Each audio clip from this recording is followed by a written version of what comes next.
We are just days away from Generation 10 leaks exploding on the internet, and I've got that early scoop for you guys right here. We're talking about new starter Pokemon, we're talking about themes, we're talking about the setting, and much, much more. So strap in, we've got a lot to uncover in this video. If you haven't been keeping up with the leaks for Generation 10 Wind and Wave, then you need to make sure you guys subscribe to our channel so you don't miss out. We are anticipating a big announcement for Pokemon Day as we head towards the 30th anniversary of the Pokemon franchise. So come late February, it is very likely that we're getting this massive announcement. However, through the Terra leak, this massive data mine leak of Pokemon stuff, there is a lot of information that is going to be coming out over the next couple days because the data miners have said, hey, listen, if this doesn't come out from me, then I'm putting that on Christmas for everybody to celebrate. So we've got some really interesting early glimpses here, as a lot of people seem to be putting out some of this information a little bit earlier than we thought. So let's take a look.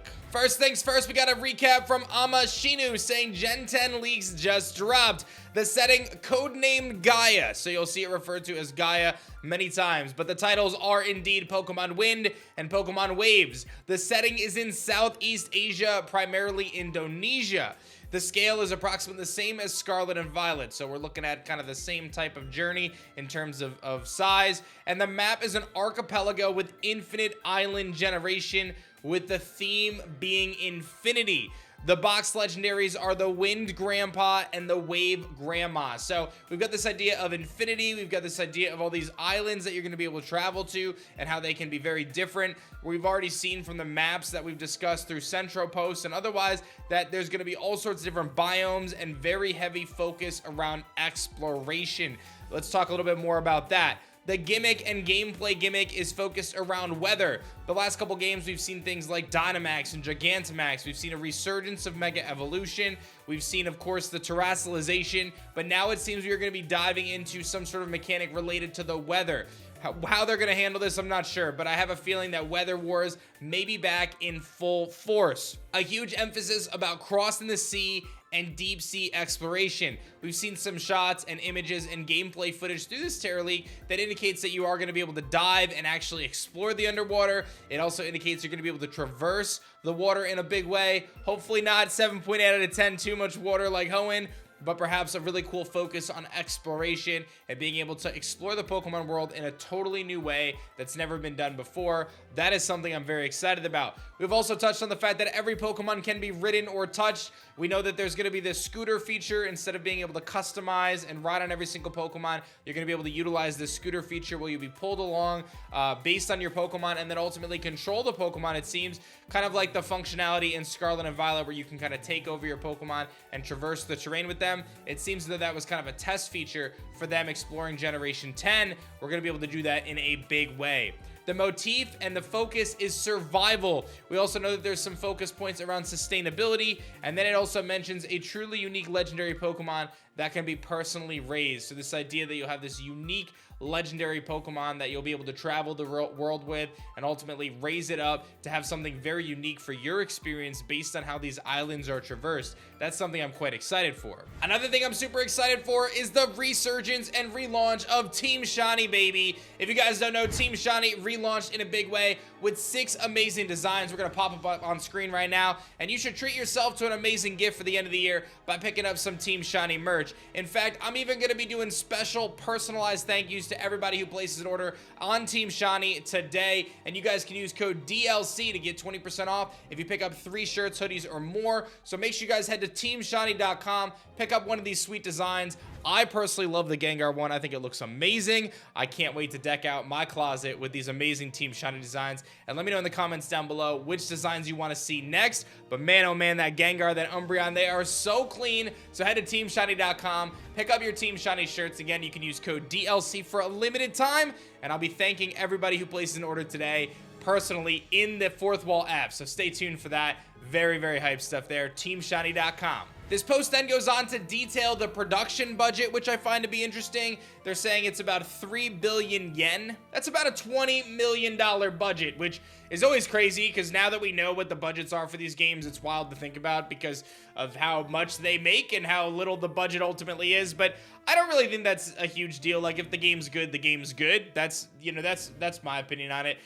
The duration is working on it from August 2022 to August 2025. So that means that they're ultimately, they should have wrapped up by now. It's very possible that they were delayed, but I'm still anticipating a release for late 2026. I think it makes a tremendous amount of sense. We're going to get the reveal at the end of February for Pokemon Day. 30th anniversary, Generation 10, they're going to get the starter reveals going on, and then at the end of the year, probably around November, the week before the Thanksgiving holiday, you're going to get Pokemon Gen 10 Win in Waves, and apparently Shigeru Omori is actually the one who is directing this, so a lot of really good information there. I, for one, am quite excited. Now, the next piece of information, we're going to talk about the starters here in a moment, because that's really exciting, but the next piece of information is that apparently, Generation 10 will have voice acting. I'm not gonna hold them to it. I'm not gonna hold them to it. It really felt like Legends EA could have had voice acting in a big way. Apparently, Generation 10 will have voice acting. That would be pretty crazy. That would be pretty crazy. Worth noting here, we've got some couple things I want to talk about. Ball Guy, who's known to post some leaks from time to time, posted this image, says, in case of emergency, break the glass, and there's a little V and then kind of a monkey. I don't know if that's hinting at a water monkey, but we're going to talk about water monkey here for a second, because I think there's some pretty interesting stuff related to that. Light makes a post, though, talking about a couple different potential starters, which I thought was pretty fun. And they're going to highlight the fact that we may get a water-type monkey starter. In Southeast Asia, some monkeys have developed the ability to swim, to hunt, and feed, which would be a great concept to adapt as a water-type Pokemon. Also, this would finally complete a trio of monkey starters. You got Chimchar as fire, Grookey as grass, and then a water-type monkey could fit perfectly. So I'm all on board for this. This makes a ton of sense to me, and I would not be surprised to see them go that route, especially with the post of Ball Guy making, the idea that these monkeys in Southeast Asia, in the perfect region, dive. I think there's a lot to uncover on the starters in terms of what starters we might see for this region, so that's something to keep an eye out on. I also really like this post from Light talking about some different potential starters, the red panda, the flying lizard, and the dugong. All of these creatures are related to Southeast Asia and would fit really nicely. I'm a big red panda fan, so that could be really cool. Flying lizard, that would actually be really sick. I'm still team water monkey, though. I think that that makes a lot of sense. Then I found this post to be quite interesting. Moot, who has been the one saying that they're going to blow this whole leak thing wide open on Christmas, they set out my expectations and hopes for Gen 10 Gaia. So this is their expectations and hopes, but one would assume that they already know the information that's in the leak, so I'll take this part with a grain of salt, but they want voice acting, level scaling, 150 new Pokemon, not including regionals. They want an incredible map and inviting graphics, good performance, and the first games to finally take advantage of Switch 2 capabilities, and then ultimately this could potentially be the biggest and greatest era of the Pokemon franchise, which I think we're all on board for. That would be pretty sweet. A few other things I just wanted to touch on that are kind of circulating the Gen 10 leak space right now is that Ball Guy is highlighting that the best example for combat is that it's a seamless version of Legends Arceus combat, so automatically occurring battles, free roam movement with a plethora of additions from ZA, such as AoE effects for moves. TLDR, it is turn-based, yes, and it's the best possible implementation. So possibly we are going back to turn-based, but kind of a hybrid style turn-based that has AoE and that has a little bit more fluidity to it. I actually really like Legends ZA battle system. It grew on me quite a bit, so I was a bit surprised there. The last thing I'll mention on this video is Central reporting on the fact that, unironically, excited that Flash is going to return in Gen 10. Sounds like it will be very prevalent to explore caves and deep underwater. I'm all about this idea of exploration. I think that that was the thing that made Legends Arceus really appealing for me, is the idea that you go on this adventure and this really focus on exploration. That's something that was really nice. I think that was lacking in ZA a lot. It didn't feel like an exploration or an adventure, whereas this game seems as though it's headed in that direction in a massive way. The next few days could be crazy for Gen 10. I am very excited about it, so make sure you guys stay tuned to the channel, like and subscribe if you enjoyed this one, and go to teamshiny.com, pick up some sweet shirts while you still can. Use that code DLC to save 20% off. You pick up 3 things or more, and let me know what you want to see on the shop next. TeamShiny.com is back in a big way, and I'm going to be sending personalized thank yous to everybody who orders today, so throw down there. Stay tuned to the channel. More to come. Thanks for watching, and have a great holiday.